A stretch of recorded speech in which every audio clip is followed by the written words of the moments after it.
I never thought the beginning of the end would sound so calm. No fight, no tears, no drama, just one sentence that landed in the dark like a quiet explosion. We were lying in bed, phones glowing. The room felt like an airport lounge, two people waiting for different flights. I reached out, brushed my fingers along her arm, the small gesture that used to mean we're still us. She didn't move. She sighed, heavy and deliberate, then said, "I'm not obligated to be intimate on demand." I blinked. "Okay," I said. She turned her head. "Okay?" "Yeah," I said, flat, steady. "I hear you." That threw her off. She'd expected an argument, some emotional begging, maybe a long talk about feelings. But I'd run out of words to trade for nothing. I just lay there, silent, while the blue light from her phone painted her face like a screensaver. "I just need to feel emotionally safe," she added in that practiced tone of someone who's already the hero of their own story. "I can't force it." "Of course," I said softly. "Take all the space you need." I got up, grabbed my pillow and blanket, and walked toward the guest room. "Where are you going?" she asked. "Giving you space," I said. "Wouldn't want you to feel pressured on demand." The door clicked behind me. Not angry, not dramatic, just final. Through the wall, I heard her whispering on the phone, probably to her best friend, the one who treats every selfish decision like spiritual growth. "He's acting weird again," she said. "So passive-aggressive." Sure, maybe. Or maybe I was just done being the background process that keeps running quietly until someone complains. I opened my laptop, started a new document, and typed one word: inventory. If I'd become the system that kept everything functioning, I might as well see what the system cost. In the morning, I didn't make coffee, didn't make breakfast. No music, no toast, no routine. Just silence. The kind that isn't sad, just clean. I showered, got dressed, grabbed a protein bar from my car stash, and headed out. She appeared in the hallway, hair messy, wearing my t-shirt. "No breakfast?" "I didn't want to assume you wanted it on demand," I said. Her face tightened. "You're being childish." "I'm respecting boundaries," I said. "You inspired me." She blinked, confused. "You're serious?" "Completely."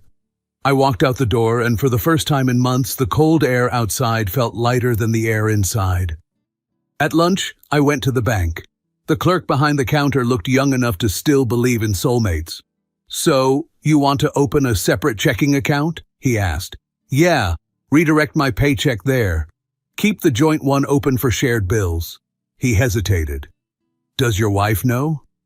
"She'll know soon," I said. "Financial transparency in real time." He typed, clicked, smiled nervously. "Okay, you're all set." "Perfect," I said. "We're establishing healthy financial boundaries." He nodded like I'd just quoted a podcast he didn't understand. That evening, I stopped at the grocery store. Usually, I filled the cart with everything she liked: almond milk, fancy snacks, candles that smelled like the ocean, and regret. This time, I bought what I needed: chicken, rice, vegetables, coffee. $43. Freedom fit in one bag. When I got home, she was sitting at the kitchen counter scrolling. Always scrolling. "Where are the groceries?" she asked without looking up. I held up the bag. "Right here." "That's it?" "That's all I need." She opened the fridge and frowned. It looked like an abandoned Airbnb. Condiments, eggs, and nothing else. "What am I supposed to eat?" "There's chicken," I said. "You can cook it." "I don't like cooking chicken." "Then order something," I said. "Plenty of options on demand." Her jaw tightened. "You're punishing me because I didn't—" "No," I cut in. "You set a boundary. I'm matching your energy. Equal rights, equal limits. That's not the same." "Then explain the difference." She tried. Couldn't. Went quiet. I started cooking. While the rice simmered, I opened my laptop again and began filling the inventory file. Mortgage, $3,200. Utilities, $380. Internet and subscriptions, $195. Groceries, $800. Insurance, $340. Her car, $680. Health insurance, $420. Her gym, $89. Personal spending, $1,200. My monthly income, $8,500. Hers, about $2,200. I made a column called Shared Expenses. Mortgage, utilities, groceries, internet. The bare minimum.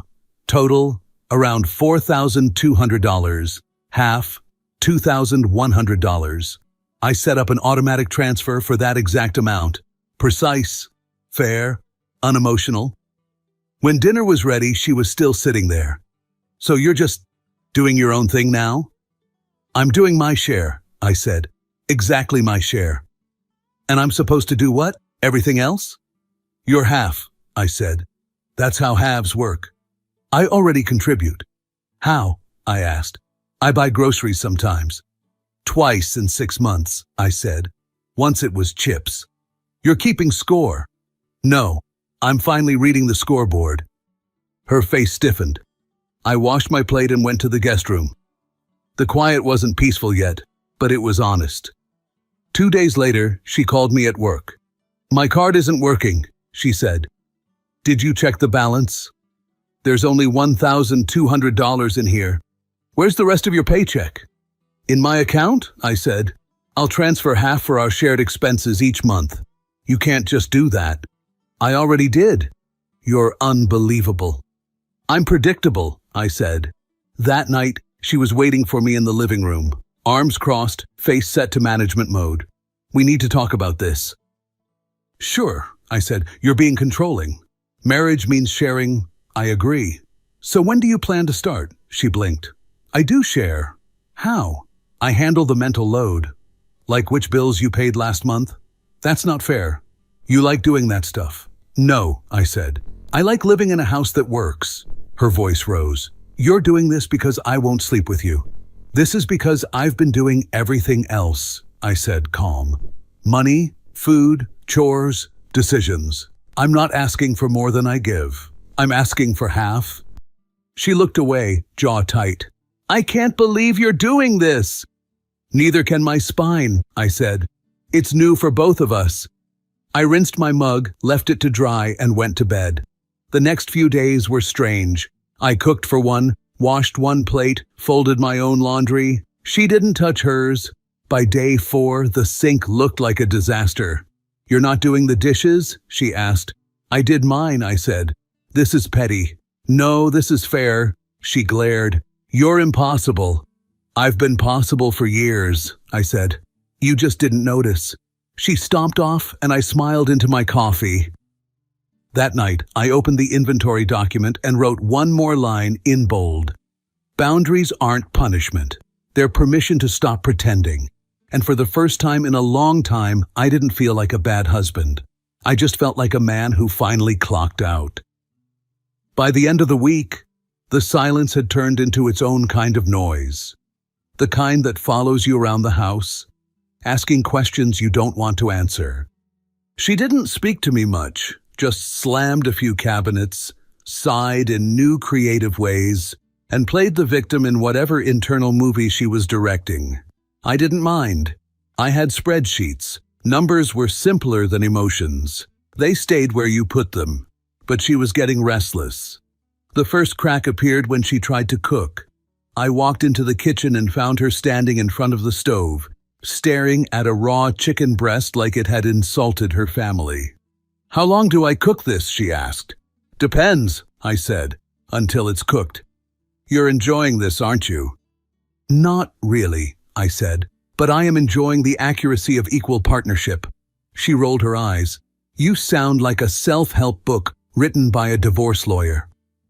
Could be worse, I said. Could be the sequel. Men who keep cooking anyway.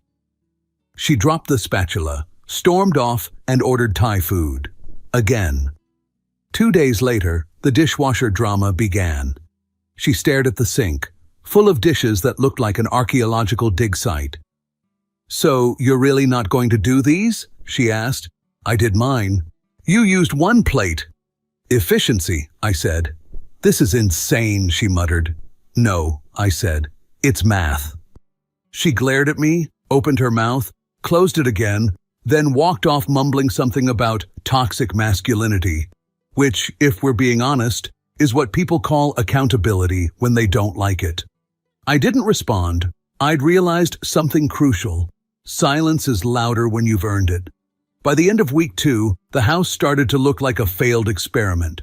Laundry piles, dishes, takeout boxes, unopened mail. She complained about the mess like it had appeared out of thin air. "This place is disgusting," she said. "Yeah," I said. "Crazy what happens when two adults don't do their share." "You used to care about this stuff. I used to believe we were a team." She didn't reply, just looked around like the apartment had betrayed her. That same evening, her mom showed up. I heard the door open and Patricia's voice, calm, firm, familiar. She'd always liked me, which made me nervous. Good mothers shouldn't like their daughters' husbands this much unless something's wrong. The moment Patricia walked in, she froze. "What happened here?" "He stopped helping," my wife said quickly. "He's punishing me." Patricia turned her head slowly, scanning the chaos. The takeout bags, the unwashed dishes, the bills stacked like Jenga pieces. Then she looked at me. "Is that true?" I shrugged. "Depends on how you define helping." She frowned. "I think I need to hear your side." We stepped outside to the patio. I didn't give her a speech, just facts. Numbers, hours, rejections. I told her about the conversation in bed, the boundaries, the separate account, the quiet war. She was silent for a long moment, then she sighed. "She's doing exactly what I did to her father." I didn't know what to say, so I said nothing. Patricia's voice dropped. "I took him for granted. Said I needed space, that I didn't feel connected. He left when she was 12. I regretted it every single day after that." She looked me in the eye. "Don't wait 12 years to make your decision." When she left, she hugged me. That kind of hug that says, "I'm sorry for both of you." Inside, my wife stood by the window, watching her mom drive away. She didn't speak to me for the rest of the night. The next few days were awkward, not explosive, just weird. She started doing small things again. Wiping the counter, making the bed, folding her clothes. It felt forced, like she was performing functional adult for an audience. I didn't comment. I didn't praise her. I just observed. Then Friday came, and so did the red dress. When I got home, the table was set. Candles, music, plates that matched. She stood by the kitchen island in that red dress she used to wear when we actually liked each other. "I made dinner," she said softly. "Thought we could reconnect." The smell hit me. Pasta, but too perfect. Suspiciously perfect. "Did you make this?" I asked. She hesitated. "It doesn't matter." "DoorDash never gets enough credit," I said. She rolled her eyes but smiled anyway. "Just sit down, please." I did. We ate. Small talk. Work. Weather. Nothing real. She laughed in the right places, touched my hand at the right time. It felt rehearsed, but I played along. After dinner, she poured wine, leaned closer. "I know things have been tense," she said, "but I want to fix that. We can start fresh." I looked at her. The candlelight made her look like the woman I used to come home to. But that version of her lived somewhere else now. "I'm open to starting fresh," I said. "Good." She smiled, relief flashing across her face. She moved closer, kissed me. It was soft, familiar, and empty. When she leaned in again, I gently pulled back. "What's wrong?" she whispered. "Nothing's wrong," I said. "I just don't want intimacy on demand." The sentence hung in the air. Her face changed, shock, recognition, then anger. "You're unbelievable," she said, standing up. "I'm learning from the best," I replied. She grabbed her purse, muttered something about petty revenge, and stormed upstairs. The candles burned out slowly. I sat there, sipping the last of my wine, wondering when equality had started feeling like rebellion. The silence didn't just stay, it started charging rent. Days stretched like bad Wi-Fi, connected but useless. Bills arrived, groceries didn't. And the dishwasher? Still full. She was holding out, waiting for me to break first. But I'd already done my breaking months ago. Now I was just documenting the aftershocks. One night, she came into the living room holding a pile of unopened envelopes. "You're seriously ignoring all this?" "They're yours," I said. "Phone bill, gym, your card." "You always handled it." Past tense. Her voice rose. "You can't just stop doing everything." "I can," I said.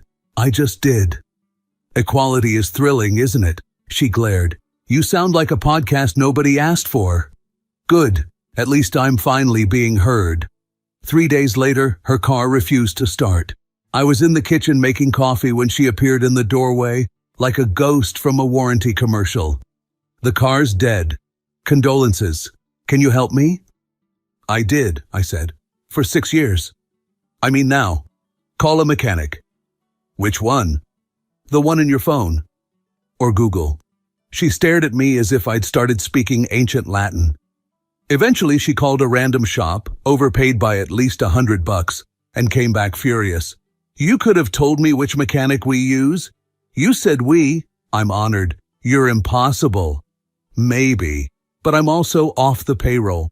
2 more days and another crack appeared. Her friends had planned a trip to Chicago, a girls' weekend to recharge. In the past, I'd just pay the bill like an emotional sponsor. This time, I transferred nothing. "I need $1,500 for the trip," she said one evening, voice careful, like testing ice. "That's not a shared expense. You've always covered it. And you've always promised things would change." She blinked. "Are you trying to make me feel guilty?" "No, that part's free." The trip died before takeoff.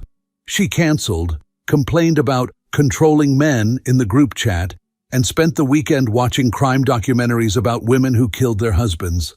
I slept great. By Monday, the house looked like both of us had been evicted emotionally. She stood in the middle of the kitchen, surrounded by chaos, and whispered, "I can't live like this." "Neither can I," I said. "That's progress." She sat down slowly, like gravity was heavier this week. "We need help." "I've been saying that for 2 years. I mean therapy." I almost smiled. "You found one?" "Yeah," she said. "Wednesday, 6 p.m. I'll be there." She seemed surprised I didn't argue. Maybe she expected sarcasm. Truth was, I was curious whether a professional could translate the nonsense we'd built into human language. Wednesday came. The therapist's office smelled like lavender and accountability. Dr. Reeves, late 50s, calm, wearing glasses that made him look like he'd seen every possible marital apocalypse, greeted us with that practiced neutrality therapists have when they're waiting to see who's going to cry first.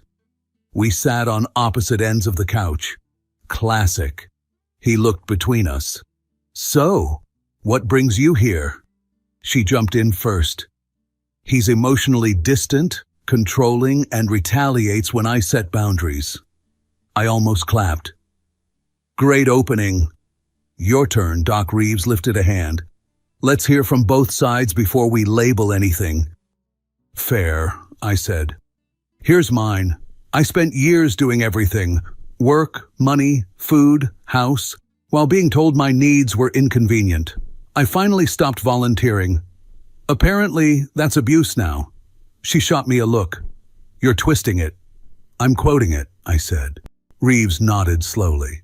"So there's a theme of imbalance. Financially? Emotionally?" "Both," I said. She crossed her arms. "I earn less. That's not my fault." "No one said it was," I said. "But you also do less." Reeves leaned forward. "Let me ask something. When you say you need emotional safety, what does that look like for you?" She thought for a long second. "I need to feel seen and valued." He turned to me. "And you?" I need to not feel like an appliance. The corner of his mouth twitched.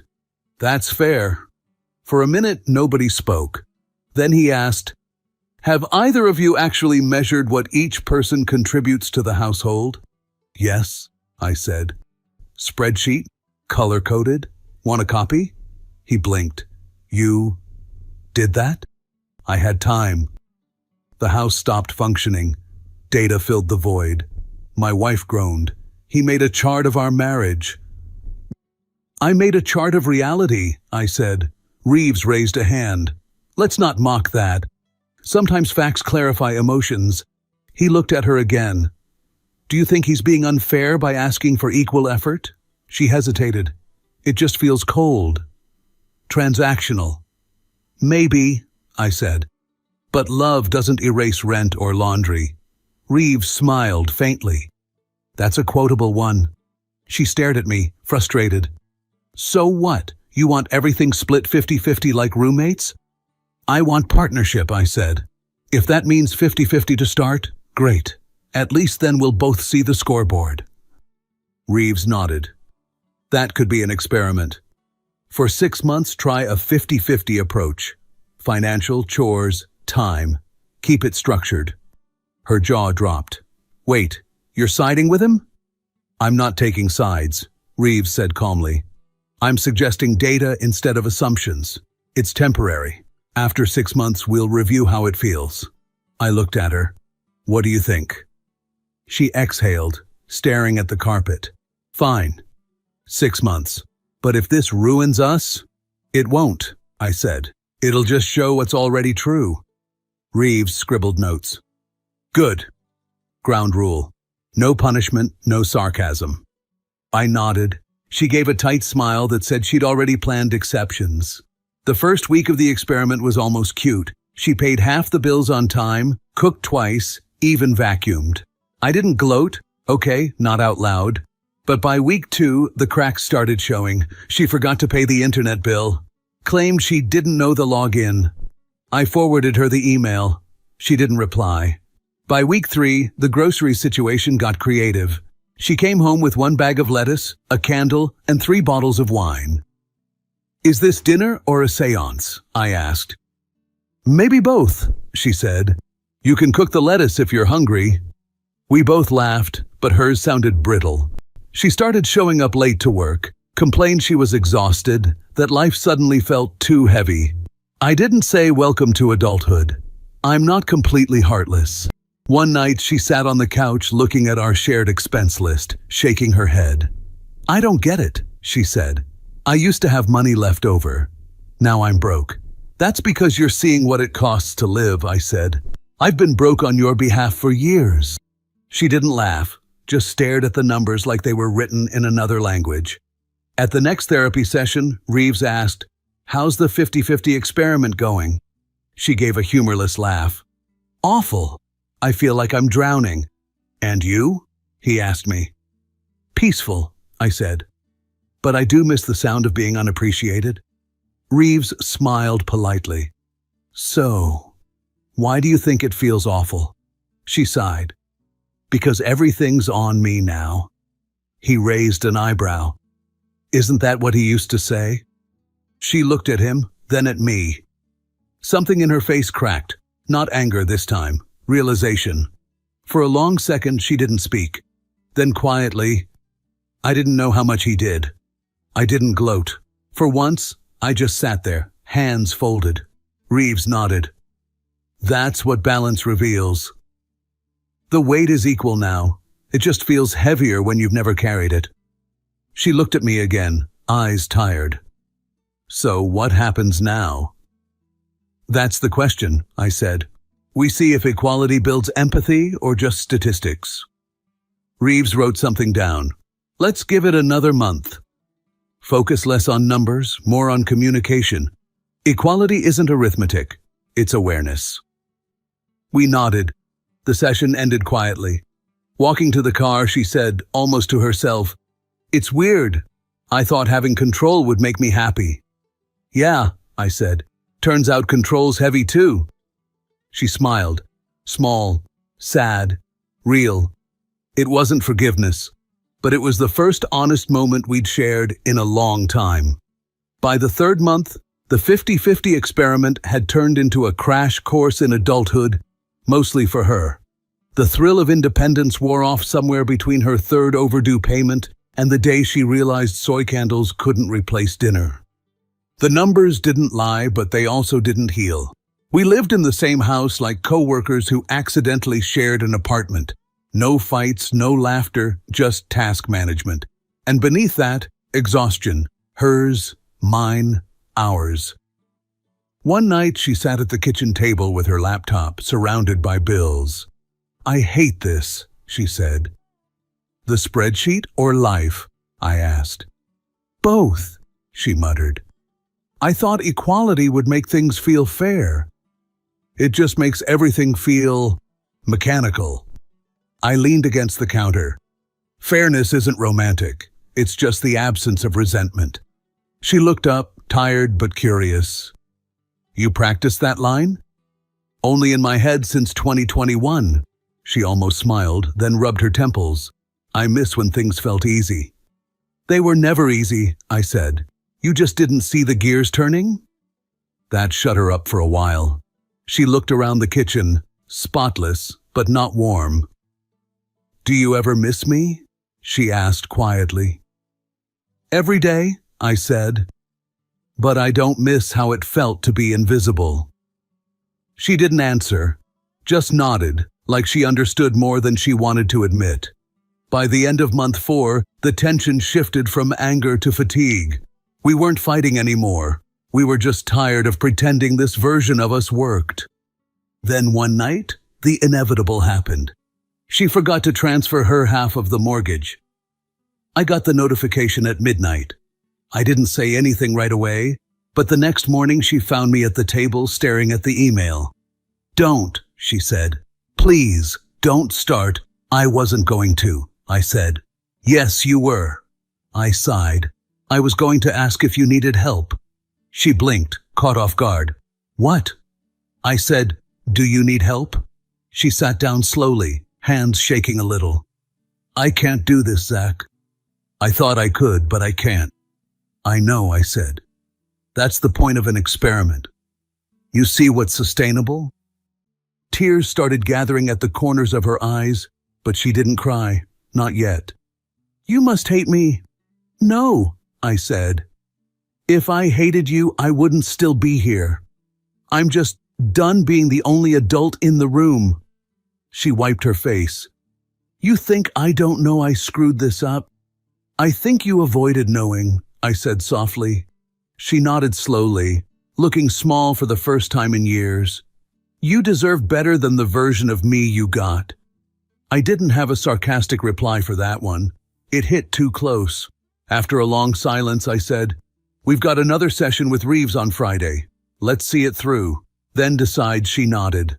"Okay." Friday arrived, and for once we both walked into the therapist's office quietly. No defense, no performance. Reeves smiled faintly. "You two look tired." "Accurate," I said. He nodded. "How's the experiment holding up?" She spoke first. "I failed it." Reeves tilted his head. "Failed?" "I couldn't keep up," she said. "At first I was proud. Then I was angry. Now I'm just humbled. I used to think he wanted control. He just wanted partnership." She turned toward me. "And I made him feel like a provider I was doing a favor by staying with." I didn't expect that. For once, I didn't have anything clever to say. Reeves looked at me. "How does that feel to hear?" "Like closure," I said quietly. "And maybe a start." He smiled. "That's the balance. Not 50-50, 100-100. You both give what you can, but honestly." She nodded, wiping a tear. "I want that. I want to try again. But for real this time. No scorekeeping, no manipulation, and no emotional blackmail," I added. She managed a small laugh. "Deal." Reeves closed his notebook. "Good. Then your next 6 months aren't about numbers. They're about habits. Forgiveness is a skill, not a miracle." We left the office without talking, but in the car, the silence felt lighter. That night she cooked. Real food. From scratch. I didn't comment, didn't tease, just watched her move around the kitchen, hair pulled back, focused, quiet. Halfway through dinner, she said, "I know it'll take time for you to trust me again." "It will," I said, "but I'm open to being surprised." She smiled, tired but hopeful. "You will be." Later, as we cleaned up, she accidentally dropped a glass. It shattered across the floor. I expected the usual sigh, the muttered, "I'll do it later." Instead, she crouched down, started picking up the pieces. "I've been breaking things for years," she said softly. "At least now I can admit it." I knelt beside her. "Yeah," I said, "but you're finally helping clean up." She laughed through her tears. It wasn't cinematic, it was real, awkward, raw, human. Over the next few weeks, something changed. She started waking up earlier, packing her lunch, checking bills before I did. I stopped monitoring, stopped correcting. We just started existing side by side again, this time as teammates. We weren't perfect. There were small fights. Over dishes, over tone, over toothpaste caps. But they ended with apologies, not silence. One evening, we sat on the porch watching the sky fade. She leaned on my shoulder and said, "You know what's funny?" "Almost everything," I said. "I used to think you wanted control. Turns out you just wanted rest." "Both sound nice," I said. She laughed softly. "I still don't like cooking chicken, though." "Good," I said. "Some things should stay consistent."